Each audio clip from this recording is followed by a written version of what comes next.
കരൾ വരട്ടിയതിൻ്റെ റെസിപ്പിയാണേ. ചെറുതാക്കി കട്ട് ചെയ്തെടുത്ത 1 കിലോ ബീഫിൻ്റെ കരളാണ്.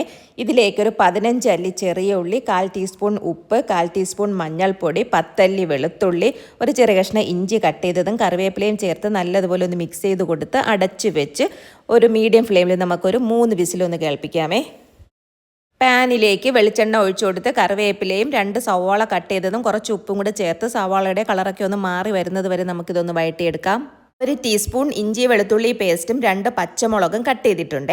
ഇതിൻ്റെ പച്ചമണം മാറി വരുമ്പോൾ ഇതിലേക്ക് 1/4 ടീസ്പൂൺ മഞ്ഞൾപ്പൊടി, 1 ടീസ്പൂൺ മല്ലിപ്പൊടി, 3/4 ടീസ്പൂൺ കുരുമുളക് പൊടി ചേർത്ത് നല്ലതുപോലെ ഒന്ന് പച്ചമണം മാറി വരുമ്പോൾ നമുക്കിതിലേക്ക് വേവിച്ച് വെച്ചേക്കുന്ന കരളിട്ട് കൊടുക്കാമേ. എന്നിട്ട് അടച്ച് വെച്ച് മീഡിയം ഫ്ലെയിമിൽ ഒരു 10 മിനിറ്റ് നമുക്കൊന്ന് വേവിച്ചെടുക്കാം. അപ്പം നമ്മുടെ കരളിലേക്ക് മസാലയ്ക്ക് ഒന്ന് പിടിച്ച് കിട്ടും. 10 മിനിറ്റ് കഴിഞ്ഞിട്ടുണ്ട്. ഇനി നല്ലതുപോലെ ഒന്ന് മിക്സ് ചെയ്ത് കൊടുത്ത് ടേസ്റ്റ് നോക്കിയിട്ട് ഉപ്പോ എരിവോ കുറവുണ്ടെങ്കിൽ അത് ചേർത്ത് കൊടുക്കാവുന്നതാണ്. ഇനി ഇതിലേക്ക് കുറച്ച് ഗരം മസാലയും ചേർക്കാം. ഒരുപാട് വെള്ളമുണ്ടെങ്കിൽ ഹൈ ഫ്ലെയിമിൽ വെച്ചിട്ട് ഒന്ന് വെള്ളം കുറച്ചെടുക്കാം.